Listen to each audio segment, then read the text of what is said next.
This is a Honda XR150L. And yes, it's stripped to the frame, and yes, we'll be talking about this bike in its current state because this is an opportunity to have a look at what's underneath all those plastics. If you are in the market for this bike, stick around and learn a thing or two about the technical details of this bike. And if you happen to have one for yourself, let's talk about the possible upgrades on this humble dual sport commuter.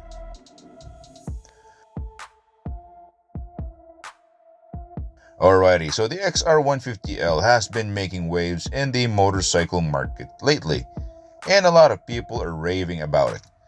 Not because it's fast, not because it's high-tech, nor will it guarantee you a win in any enduro event, but simply because it's a reasonably capable bike, priced just right, and it's reliable, just like how a Honda should be. So what makes the XR150L tick the way it does? Let's start with the chassis. The XR150L has a single backbone, semi-double cradle steel frame. It's a one-piece construction with the rear subframe welded on. The swing arm is also a steel piece, and as you can see, this does not have the typical Pro-Link suspension that we normally find on most Honda Enduros.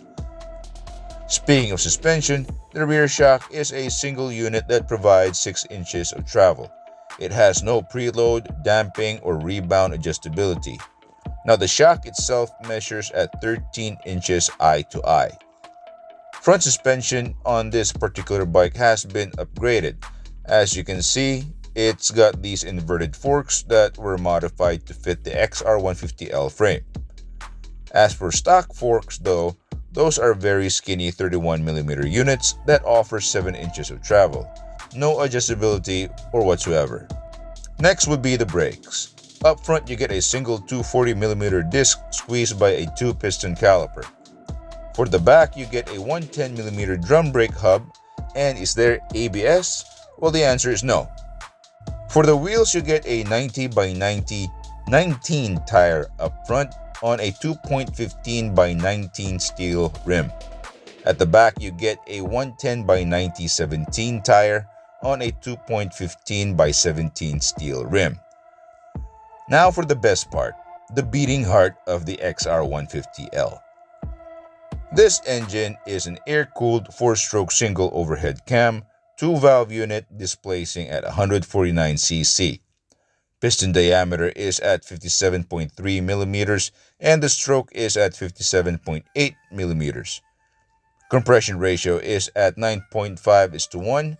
Carburation is done by a 22mm piston valve carburetor.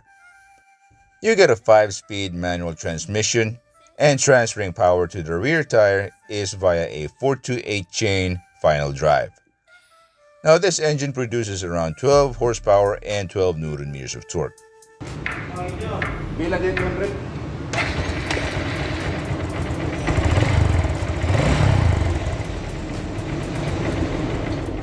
Okay, so those are the stock numbers for the XR150L.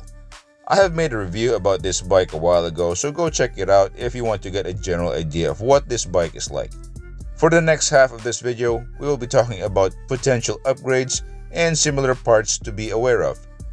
Please take note, some of these upgrades I'm about to say are based on personal experience, knowledge relayed to me by local owners and mechanics, research, and also good old-fashioned keen observation. The purpose of this video is to help you, the would-be buyer, get a better idea on what to put on your XR150L. If you have something to add to this discussion, feel free to leave a comment below for others to know about. Okay, so for the first set of upgrades that I would recommend has something to do with the wheels and tires. The stock wheels on the XR150L are, well, pretty decent already considering what you're paying for.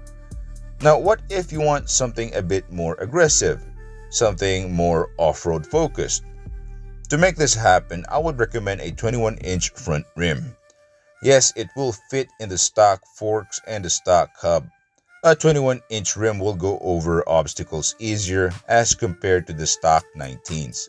As for the rear wheel, you can get away with a stock 17-inch rim, but you can still go a size bigger on the tire. A 120 by 90 17 or 130 by 80 17 will fit just fine, and you will still have enough clearances in the swing arm. A bit heavier compared to the stock tire, but you will gain more traction in return. And having more traction is a plus in everybody's book.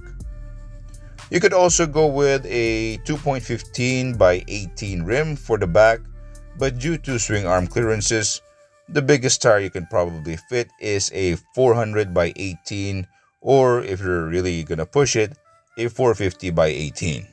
If you have been following Honda's Enduro lineup for the past 20 or so years, or if you live in Asia, Africa, or South America, you may have noticed that this chassis is similar to that of another Honda, in this case, the Honda CRF150L and the CRF150 or 230F playbikes.